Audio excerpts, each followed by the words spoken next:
sejak kebangkitannya, ulama bersama pengikut-pengikutnya istiqomah dan setia, jaga akidah dan sunnah Rasulnya. Alhamdulillah segala puji baginya, ulama bersama pengikut-pengikutnya istiqomah dan setia, menjaga agama Nusa dan bangsa. Mari kuatkan niat kita, kita bulatkan tekad kita, terus lanjutkan amal kita, mengembangkan khidmat kita.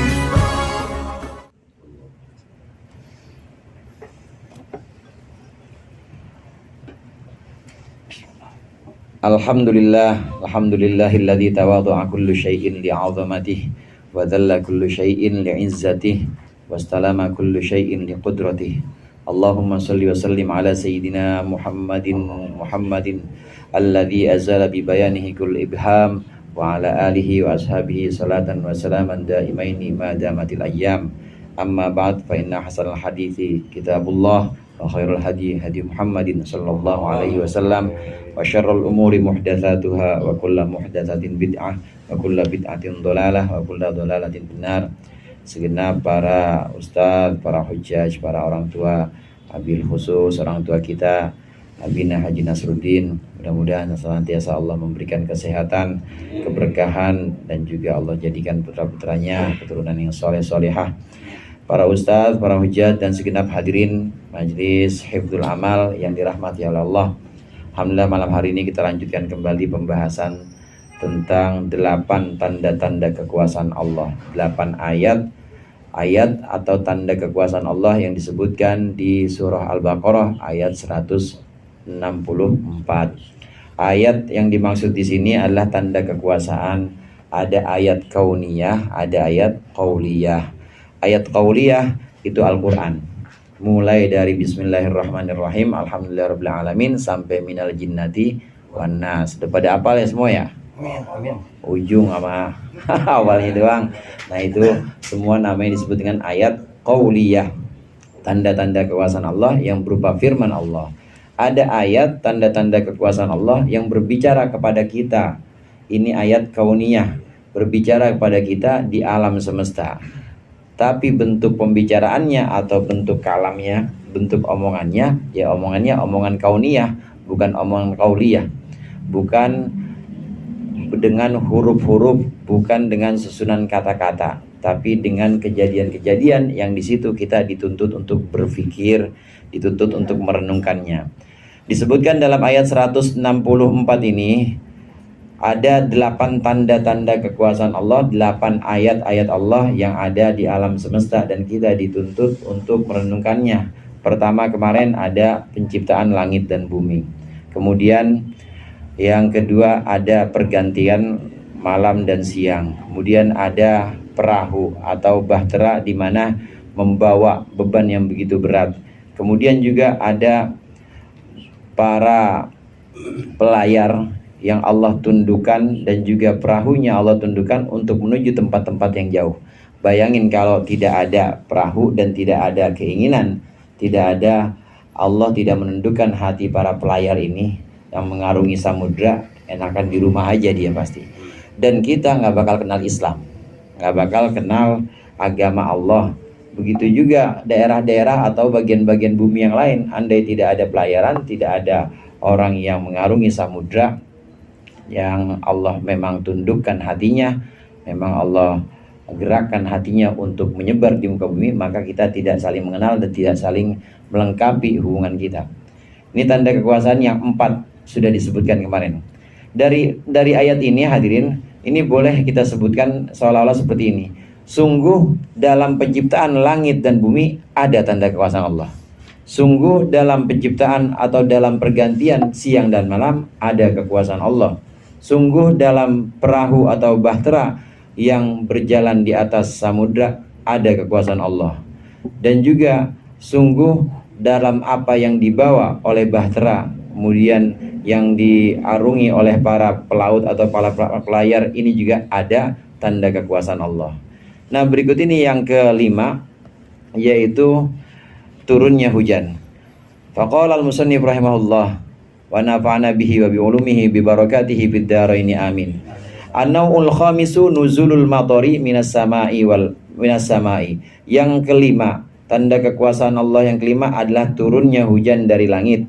Wal ayatu fi dzalika, dan tanda kekuasaan Allah dalam turunnya hujan itu annallaha ja'alal ma'a sababan, bahwasannya Allah menjadikan air sebagai sebab li hayati jami'il maujudati, bagi hidup seluruh yang wujud ini, min hayawanin, yakni berupa hewan, wa nabatin, dan juga tumbuhan.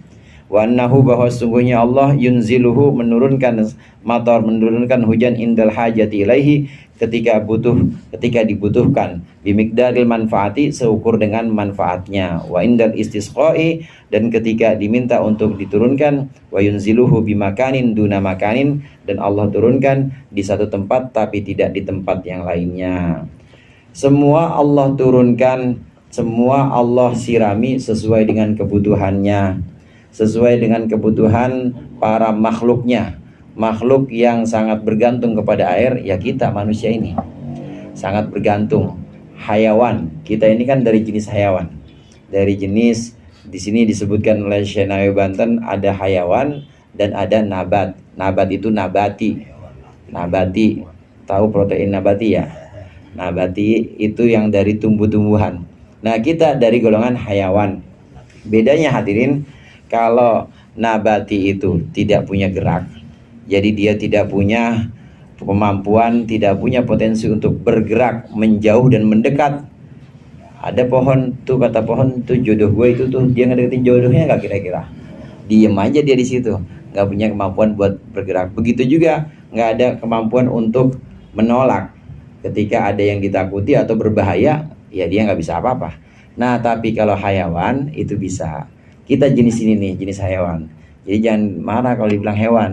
Karena kita hewan, kita bukan tumbuhan. Ada potensi gerak, jadi bisa menjauh, bisa mendekat, bisa menolak, dan bisa menarik. Menolak yang dimaksud kalau ada bahaya atau sesuatu yang tidak kita inginkan, kita menolaknya. Dan kalau ada sesuatu yang kita inginkan, kita sukai, kita menariknya. Kan kalau pohon nggak bisa begitu. Ya dikasih pupuk, ya ayo, dikasih air aja tiap hari juga nggak nolak dia mah. Nggak ada daya tolak dan nggak ada daya tarik. Kalau hayawan ada daya tolak dan ada daya tarik. Kita hayawanun natiq. Kita ini binatang yang bisa ngomong, yang punya pikiran. Natik itu, mantik itu artinya punya logika. Tanda kekuasaan Allah, Allah menurunkan air, menurunkan hujan dari langit, dan Allah turunkan ini untuk makhluk yang sangat bergantung kepada air, yaitu hewan dan tumbuhan. Allah turunkan bimiqdar atau sesuai ukuran hadirin. Sesuai ukuran, kalau tidak dengan ukurannya atau tidak dengan porsi yang memang Allah tetapkan, maka bisa rusak semuanya. Hanya saja terkadang kita nggak tahu ukuran yang pas untuk makhluk-makhluk yang ada di bumi ini. Kita nggak tahu ukuran yang pas untuk tumbuhan atau tanaman yang kita tanam. Nggak tahu ukuran yang pas untuk orang kampung dukuh. Ya maunya kita kan misalnya gitu ya, maunya kita kan hujan mah pas pagi aja, waktunya ngaji mah jangan. Ya kata yang berangkat sekolah pagi-pagi, kata saya, ya begini mah kagak berangkat mulu ini. Ya sarungan lagi aja kan begitu. Ukurannya ini ukuran yang Allah tetapkan dan sesuai dengan pengetahuan Allah. Miqdar di sini manfaatnya, ukuran atau kadarnya ini Allah yang menyesuaikan. Semuanya ini adalah tanda-tanda kekuasaan Allah. Allah menurunkan hujan ini sebagai satu sebab untuk mewujudkan kehidupan di muka bumi. Andai tidak ada hujan, maka habislah, selesai semua. Sedikit-sedikit pasti akan punah, sedikit-sedikit pasti akan mati. Ya tumbuhan, ya hewan, nggak ada hujan, itu pasti akan mati lambat laun. Yang kelima, yang keenam, anna usadisu intisyaru kulli dabbatin fil ardi. yaitu menyebarnya setiap makhluk di muka bumi. Wal ayatu fi dzalika, tanda kekuasaan Allah dalam tersebarnya makhluk, anna jinsal insani, bahwa sungguhnya jenis manusia itu yarji'u ila aslin wahidin, kembali kepada asal yang satu, wa huwa adamu, yaitu Nabi Adam, ma'ama fihim minal ikhtilafi fis suwari, beserta sifat-sifat atau sesuatu yang ada dalam mereka, yakni berupa perbedaan fis suwari dalam bentuknya, visual dalam bentuk, wal ashkal dan bentuk tubuh, wal alwani dan warna, wal alsinati dan lisan atau bahasa, wal tabai dan tabiat sifat, wal akhlaqi dan akhlak, wal awsafi dan sifat-sifat, ila ghairi dzalika dan lain-lain. Tsumma yuqasu ala bani adama, kemudian dikiaskan dengan Bani Adam apa sairul hayawani, segenap hewan-hewan. Tersebar makhluk-makhluk Allah di muka bumi, ini juga tanda kekuasaan Allah. Allah menyebarkan makhluknya di muka bumi ini sesuai dengan tempat tinggalnya, maka makhluk-makhluk itu berevolusi. Ada yang berevolusi. Kita lihat yang namanya kambing Jawa sama kambing Garut pasti beda. Pasti beda ya. Saya pasti beda. Kemudian kita lihat ya tumbuhan misalnya apel Malang sama apel apa lagi? Apel Australia misalnya begitu ya. Itu beda pasti dengan letak daerahnya. Letak daerahnya memang tersebar di mana-mana, maka akan menimbulkan jenis-jenis yang berbeda. Ini baru tumbuhan, belum hewan, belum manusia. Manusia juga demikian. Dari tempatnya, sesuai dengan tempatnya, maka dia berevolusi dan kemudian berubah. Bentuk-bentuknya beda, kemudian warna kulit beda, sampai bahasanya itu juga berbeda, dan tabiatnya itu juga beda. Tabiat orang timur beda sama orang barat. Tabiat orang Sunda misalnya beda sama tabiat orang Maluku. Tabiat orang Arab misalnya beda sama tabiat orang Kampung Duku, beda. Pokoknya Kampung Duku Indonesia nih yang halus-halus nih. Orang yang halus-halus, yang akhlaknya kalau jalan di depan orang tua ya makhluk halus. Jalan di depan orang tua sopan banget ya. Terus nunduk, benar-benar nunduk kemana-mana juga, pokoknya tawadu. Nah ini beda sifat. Beda sifat. Allah menyebarkan makhluknya di muka bumi. Nah kemudian karena letaknya yang berbeda, karena tanahnya yang berbeda, walaupun asalnya sama, karena berbeda tempat tinggalnya, maka terjadi perubahan di situ atau semacam evolusi. Ada perubahan jenisnya. Ini tanda kekuasaan Allah. Kemudian yang ketujuh, an-nausabi ar-rihu. Yang ketujuh yaitu udara atau angin. Wal ayatu fihi, dan tanda kekuasaan Allah dalam angin ini, annahu jismun latifun la yumsaku wa la yura. Bahwasannya udara itu adalah satu bentuk jisim, satu benda yang halus, la yumsaku wa la yura, yang enggak bisa dipegang dan juga enggak bisa dilihat. Wa huwa ma'adzalika fi ghayatil quwwah, dan padahal dia dengan sifat demikian itu fi ghayatil quwwati, dalam puncak kekuatan atau dalam kekuatan yang besar, bihaitu yaqla'u syajara, sekiranya rih angin itu bisa mencabut pohonan, wasakhra, dan bisa mengangkat batu, wa yakhrabul bunyana, bisa merubuhkan bangunan. Wa huwa ma'adzalika hayatul wujudi, dan udara dengan sifat demikian pun itu hayatul wujudi, adalah sebagai hidupnya segala wujud, segala eksistensi. Falau amsaka torfatan, atau falau umsika torfatan, apabila ditahan saja udara sekejap, torfat ainin, sekejap mata, lamata kullu dhi ruhin, maka akan mati kullu dhi ruhin, setiap yang mempunyai nyawa. Wa antana ma ala wajil ardi, wa antana, dan menjadi busuk ma segala sesuatu ala wajil ardi, yang tetap di muka bumi. Tanda kekuasaan yang ketujuh yaitu udara. Udara kan nggak bisa dilihat ya saudara, nggak bisa dilihat dan juga nggak bisa tahan, nggak bisa ditahan, nggak bisa dilihat nih udara. Ini meskipun sedemikian halus, dilihat nggak bisa, diraba nggak bisa, ditahan juga nggak bisa. Meskipun sedemikian halus, tapi ini kalau sudah waktunya, ini bisa sangat kuat. Pohon aja bisa diangkat sama dia. Batu Bangunan-bangunan itu bisa hancur, bisa roboh dengan udara ini. Disebutnya dengan angin. Ya, Tentaranya Allah juga tuh. tentaranya Allah juga, termasuk tentaranya Allah, termasuk sirrullah, tentaranya Allah. Di antaranya dalam perang Khandaq. Dalam perang Khandaq itu Allah menurunkan tentaranya, yaitu berupa angin itu. Habis itu tenda-tendanya orang kafir yang ada di luar Madinah, di luar, di batas sebelah Khandaq atau batas sebelah paritnya itu, habis semua dengan angin ini. Angin ini atau udara, angin adalah udara yang bergerak. Meskipun sangat lembut, tidak bisa kita pegang, tidak bisa kita tahan, ini sangat kuat. Dan juga ini merupakan satu kehidupan untuk seluruh hewan dan juga untuk seluruh manusia. Manusia dan hewan juga sangat bergantung kepada udara sebagaimana bergantung kepada air. Benar-benar ini merupakan satu yang butuh. Kalau aja di ruang hampa udara atau ditahan udara sekejap aja misalnya, pasti yang punya nyawa akan mati semua. Ya ayam, ya manusia, pokoknya semuanya yang butuh udara, yang butuh nafas, andai nggak ada udara itu akan mati semua. Ini juga tanda kekuasaan Allah. Kemudian an-nautsamin yang ke-8, as-sahabu, yaitu awan. Wal ayatu fi dzalika, dan tanda kekuasaan Allah dalam awan ini, annas sahaba ma'a ma fihi minal miyahil azimati, bahwasannya awan dengan sesuatu yang terkandung di dalamnya minal miyahil azimati, yaitu air yang besar, yang dalam debit yang besar, allati tasilu minhal audiyatu, yang mengalir minha darinya apa al-audiyatul azimatu, lembah-lembah yang besar, itu yabqa mu'allaqan, itu awan yabqa mu'allaqan, tetap tergantung bainas sama'i wal ardi, di antara langit dan bumi, bila ilaqatin, dengan tanpa gantungan, tanpa penghubung, tumsikuhu, yang menahannya, wala di'amatin tusniduhu, dan tanpa penopang yang menyandarnya.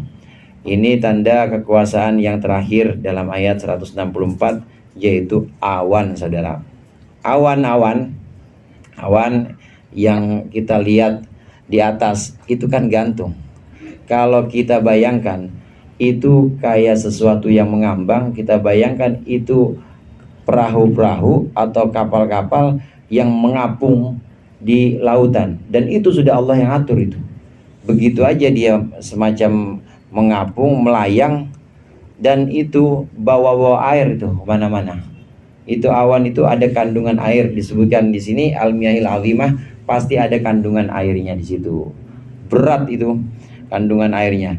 Dari situ kemudian Allah turunkan hujan dari awan itu. Segitu beratnya awan itu, ngambang aja. Segitu beratnya awan itu, nggak ada yang jatuh gitu ya. Padahal air semua itu. Kalau belum waktunya hujan ya nggak jatuh, udah ngambang aja jalan, lewat kampung Duku. Nanti hujannya tahu-tahu di sana di Kebun Jeruk apa di Parung misalnya. Kalau waktunya belum jatuh ya nggak jatuh, jalan aja. Ngambang jalan, nggak ada talinya, Bang Pian. Nggak ada talinya, nggak ada penopangnya. Kalau layangan mah ada benangnya. Ini mah nggak ada apa-apanya, jalan begitu aja. Ini juga tanda kekuasaan Allah, nggak ada penopang, nggak ada tali. Jamaah rahimakumullah, ini ayat ke-164 ini, mana sempat kita singgung, ini turun karena orang-orang kafir Quraisy saat itu meminta bukti. Buktinya apa? Kalau Allah itu huwar rahmanur rahim, wa ilahukum ilahu wahid, la ilaha illa huwar rahmanur rahim. Allah Tuhan yang satu, dan Allah tidak ada Tuhan selain Allah, dan juga Allah Ar-Rahman Ar-Rahim, Tuhan yang satu yang ngurusin semua, kata orang Quraisy. Mana mungkin cukup urusan banyak, Tuhan cuma satu. Mana buktinya? Maka turunlah ayat ini, inna fi khalqis samawati wal ard. Semua, ada satu riwayat yang mengatakan turunnya ayat ini lantaran orang-orang musyrik Mekah saat itu bilang, coba Muhammad itu doa minta kepada Allah supaya Bukit Sofa, Bukit Marwah jadi emas. Ini buat kebanggaan kita sama musuh-musuh kita di luar Arab, di luar Mekah. Coba doa. Maka Nabi Muhammad bilang matur sama Allah, bilang sama Allah, kata Allah, aku kabulkan. Tapi kalau masih nggak iman juga, akan aku siksa dengan azab yang tidak pernah aku berikan kepada orang-orang sebelumnya.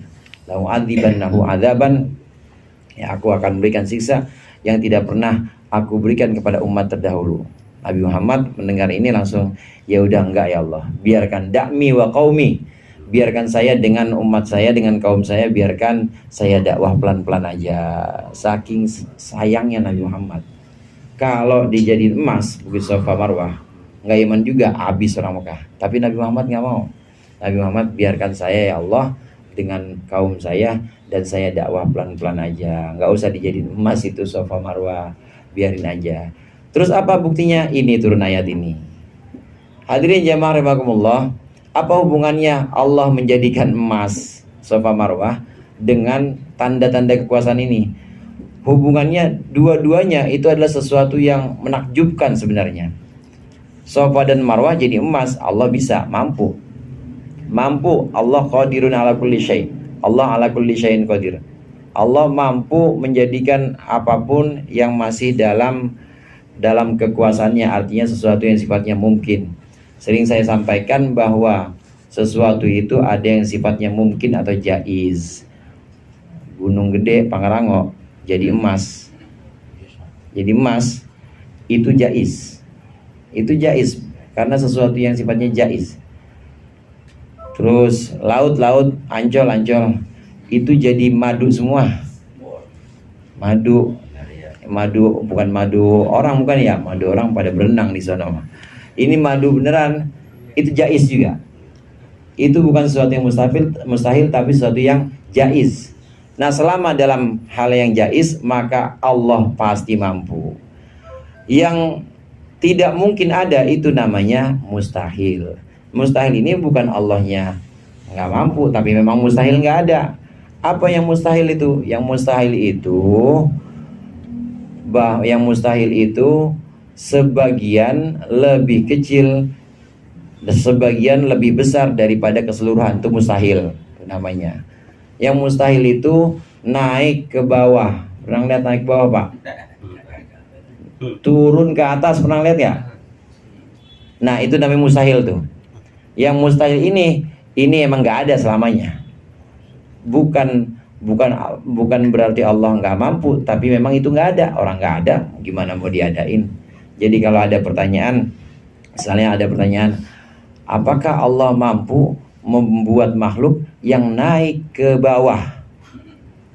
Bukan Allah yang kagak mampu, ya kagak ada makhluk yang naik ke bawah. Itu yang salah pertanyaannya. Pertanyaan yang salah karena memang nggak ada yang namanya naik ya ke atas, nggak ada naik ke bawah, turun. Yang namanya naik ke atas, turun ke bawah.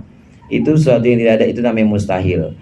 Adapun yang disebutkan seperti Safa menjadi emas, Marwah menjadi emas, ini adalah sesuatu yang sifatnya jaiz. Awan aja tadi kita perhatikan, itu sebenarnya kalau kita tafakur, kalau kita renungkan, itu sesuatu yang menakjubkan. Tapi lantaran keseringan kita lihatnya, jadi biasa aja. Jadi biasa aja. Padahal itu kalau kita pikir sangat menakjubkan. Jangankan awan, kita kumpul bareng di sini nih, ini adalah sebuah tanda kekuasaan Allah juga.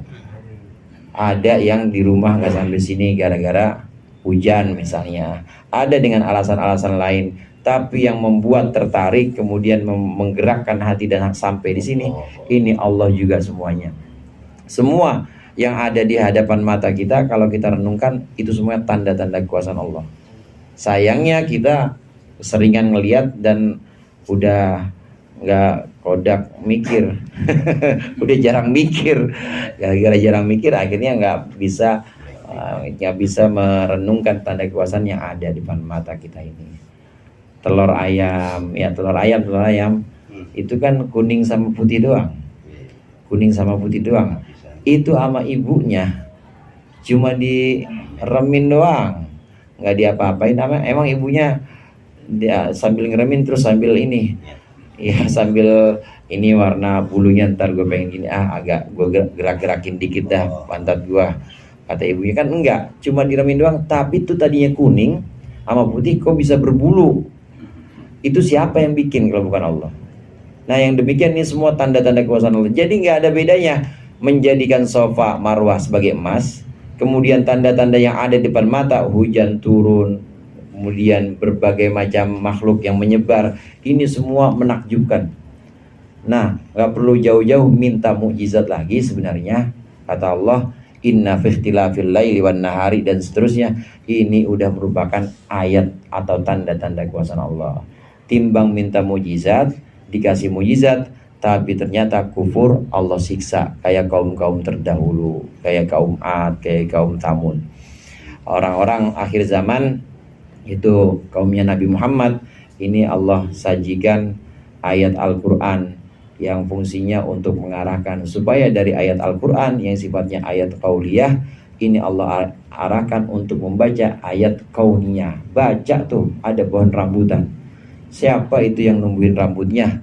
Kenapa bisa sama? Nggak ada yang rambutnya agak panjang gondrongan dikit, nggak ada yang perhatikan, nggak ada yang memperhatikan, atau nggak ada yang cacat dalam segala penciptaan Allah ini. Semuanya sempurna.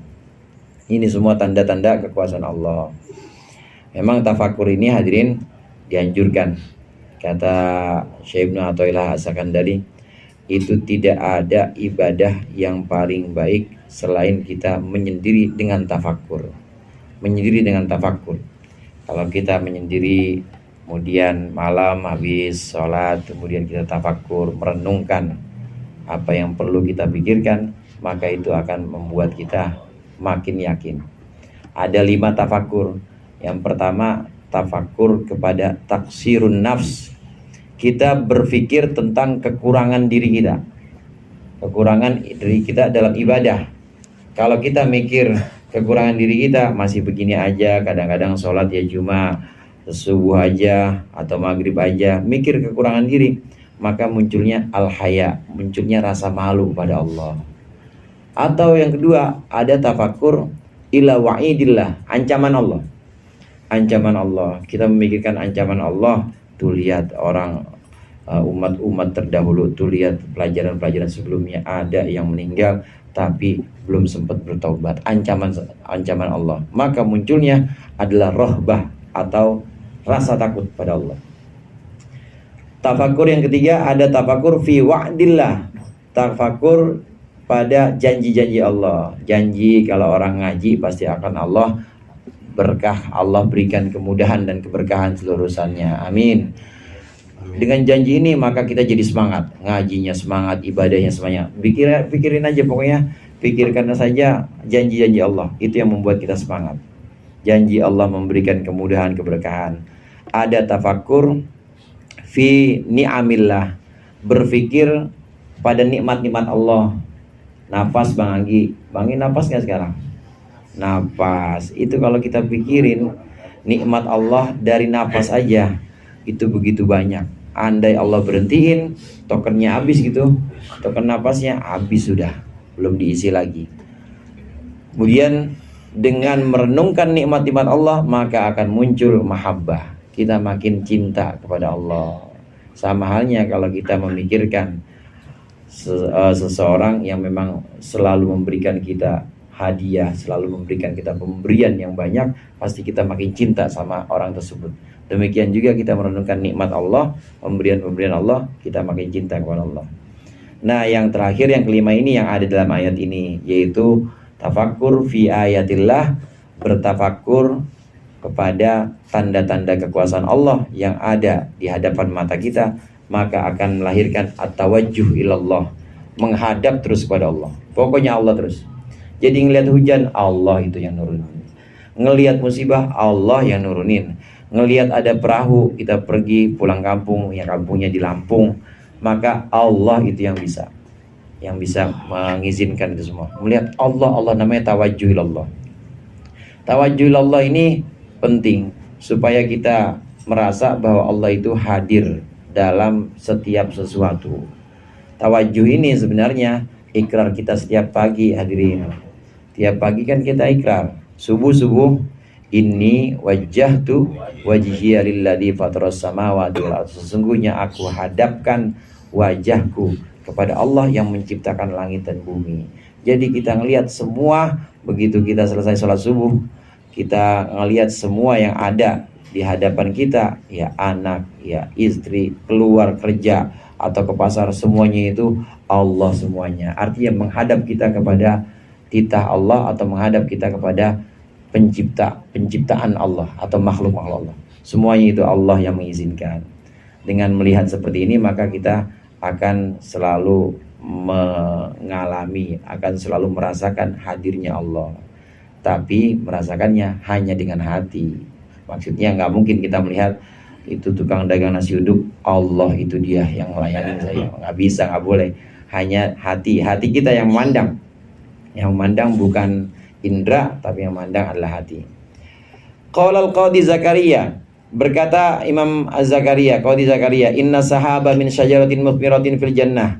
Sesungguhnya awan itu termasuk pohon yang berbuah di surga. Wal matara, dan sesungguhnya hujan min bahrin tahtal arsy, itu dari satu laut di bawah arasy. Ini menurut Qadhi Zakaria.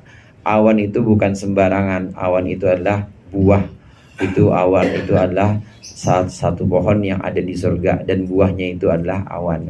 Nah kemudian hujan itu adalah tetesan dari lautan yang ada di bawah arsy Allah. Wa minan nasi may yattakhidhu min dunillahi andada wallahu a'lam bishawab.